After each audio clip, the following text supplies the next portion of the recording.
Hello everyone welcome back to Shrikrishna education जो मैंने एई वर्ष 10वीं श्रेणी एग्जाम देछन्ते सामान पई हमर समर कोर्स स्टार्ट हो जाउची साइंस पिलांकर जो माने कि हमर ऑनलाइन रे क्लास रहउची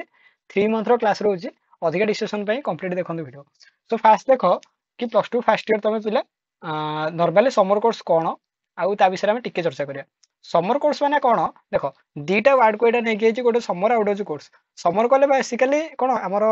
खरा सीजन जोटा बेसिकली कोर्स को जे समर कोले हमर कोन ग्रीष्म ऋतु सो एठी कौन हुए 10th पर पिला कंफ्यूज हो जाए से साइंस नबो कि आर्ट्स नबो कि अदर कोन नबो तेणु एटा को फास्ट से जानिया दरकार कि साइंस माने कोन साइंस रे एक्चुअली तुम कोन पढिबो माने साइंस कहले तुम प्लस 2 फर्स्ट ईयर कथा प्लस 2 रे बेसिकली दीटा ही first year second year first year रे तुम कोन पढिबो यदि आर्ट्स रे तुम प्लस 2 फर्स्ट ईयर कोन पढिबो कॉमर्स रे प्लस 2 फर्स्ट ईयर कोन पढिबो एटा को एक्चुअली जोतरे कोन कुहंदी सेटा को समर कोर्स को सर समर कोर्स जो माने कंप्लीट नबो से साइंस नबा अनिवार्य कि ना कौन पे भाई ये जस्ट टेस्ट पे भाई ते साइंस भल लगुनि कष्ट लगुच भाई छाड़ी दे तोर आर्ट्स नवा कथा नहीं ते आर्ट्स भल लगे साइंस भल लगुच तू साइंस ने समर कोर्स तीनटा पिलांग पे हुए साइंस पे हुए आर्ट्स पे हुए कॉमर्स पे हुए अदर सब्जेक्ट पे भी हुए किंतु बेसिकली साइंस पिलांग पे हम बेसिकली समर कोर्स आनी के आसी जे माने साइंस नेबे ते माने समर कोर्स आनुचे सोटा बेसिकली कोन हबो 3 मंथ रो क्लोज रहइबो 3 मंथ रो को सर आपण साइंस रो सब सब्जेक्ट पढेबे कि यस साइंस रे एक्चुअली कोन कोन पढंती सर आपण कहंतु ओके कहूची रुकिए जरा सबर कीजिए एटा 2024 लिखा जी भूल रुकिए जरा भाई फाइट ही जा हाँ देखो एक्चुअली तुम साइंस रे कौन कौन पढ़िबो प्लस 2 साइंस यदि नबो बेसिकली तमे फास्ट कथा तमे साइंस रो सब्जेक्ट कौन कौन गोटे जे फिजिक्स को सर फिजिक्स कौन 10वीं क्लास में तुम देखिबो साइंस रे पढ़ुथिबो फिजिकल साइंस रे तमे आलोक पढ़िथिबो चक्षु चैप्टर पढ़िथिबो विद्युत चैप्टर पढ़िथिबो एगुडा सब बेसिकली फिजिक्स फिजिक्स होचे साइंस रो बॉस अधिकार king of the science physics कुआ जाय तारे केमिस्ट्री माने साइंस रो साइंस बोले हम केमिस्ट्री को कहबा जेमिति कि हम देखो केमिकल रिएक्शन कथा देखिले केमिति हम रासायनिक प्रतिक्रिया रासायनिक समीकरण देखिले अम्ल क्षार लवण देखिले धातु धातु देखिले एटा होचे केमिस्ट्री तो सेगुरा सब केमिस्ट्री देखियो आ कोन देखियो बायोलॉजी बायोलॉजी रे बेसिकली कोन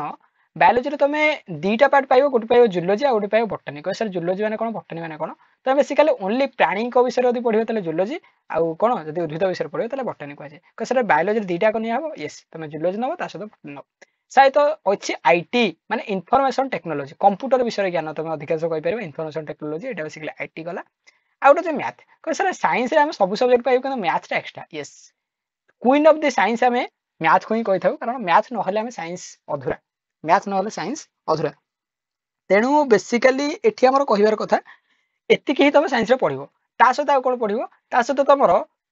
ओडिया पढ़िबो ओडियाटा जोटा कंपलसरी तुम साइंस नियो कि आर्ट्स नियो कि कॉमर्स नियो भाई तमे +2 करूचो माने ओडिया ओडिया जगह तुम कौन कि हिंदी भी कहने संस्कृत ना ओडिया जगह ऑप्शनल ओडिया नहीं पारियो कि संस्कृत नहीं पारियो ता सहित इंग्लिश टा कंपलसरी बायोलॉजी टारो किछि हमर कोन बायोलॉजी आईटी रे किछि कंपलसरी आ ये अछि जोटा कि मु यदि कहबो तले कहबो सर साइंस रो सब्जेक्ट विषय नै कि आसन वीडियो तले मु साइंस सब्जेक्ट रो नै जी कि सर तले आपण कोन पढिबे आमे तीनटा को सब्जेक्ट पढिबा जोटा कि 3 मंथ रो कोर्स रहबो 3 मंथ रो कोर्स टोटल हमर +2 रे MONTH रे मंथ 3 मंथ रो कोर्स रहबो जोथरे कंप्लीट बेसिक रो हमें एडवांस लेवल को जिबारे एमिति कहिबारे कदी +2 रे आपण समर कोर्स करछन तले आपण अधिकांश बेसिकली कोन नॉलेज गेन करिबेरे ओके सो बेसिकली एटा 3 मंथ रो ही कोर्स रहउची कह सर एटार प्राइस केते कोन अछि आ केमिति जॉइन करियो देखो फर्स्ट कथा तमे जॉइन करिया को हेले कोथरे क्लास हो गूगल मीट रे क्लास हो गूगल मीट माने जानि एटा 24 भूल अछि हला म आ गुटे रानि चेरी 7735296509 एटा होची नंबर एटा रे डायरेक्ट तमे कांटेक्ट करि परिबो जोटा बेसिकली कोन कि WhatsApp रे कांटेक्ट करियो नै सर हम समर कोर्स जॉइन करिबो बहुत शीघ्र जॉइन करिबेरो सो कांटेक्ट पे जानि pilo contact TACT contact contact पे कोन करियो 7735296509 आ सहित बेसिकली तब कोन करि परिबो कहबे सर आउ कोर्स विषय रे आपण आउ प्राइस केते प्राइस बेसिकली 3 मंथ रो क्लास मु पी आउ थरे कहूची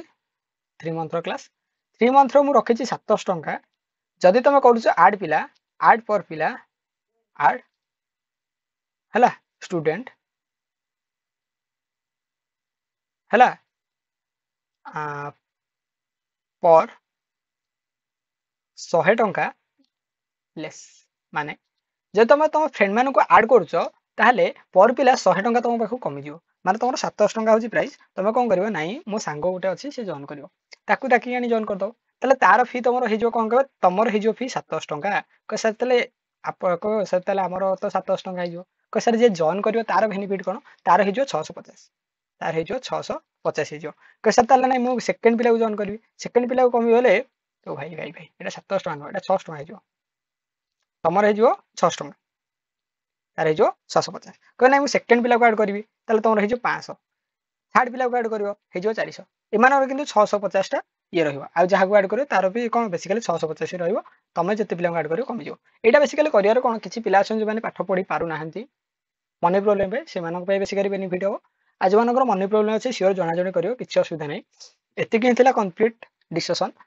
ଯଦି ଯୋଉମାନେ ସାଇନ୍ସରେ ପାଇଁ ଇଣ୍ଟରେଷ୍ଟେଡ୍ ଅଛ, ଅନଲାଇନ୍ ଅଫଲାଇନ୍ ବି କୋଚିଂ ଯାଉଛ ସାଇନ୍ସ ପାଇଁ ସମର କୋର୍ସ ପାଇଁ, ତାହେଲେ ଆରାମସରେ ଏଠି ଜଏନ୍ କରିପାରିବ। ଯଦି ତମେ କୋଚିଂ ବି ଯାଉନ ତାହେଲେ ଆରାମସରେ ଜଏନ୍ କରିପାରିବ, ଦିଟାକ ପିଲା ଜଏନ୍ କରିପାରିବ ଆରାମସରେ। ତ ଏତିକି ହିଁ ଥିଲା। ଜୟ ଶ୍ରୀ ଜଗନ୍ନାଥ, ବନ୍ଦେ ଉତ୍କଳ ଜନନୀ।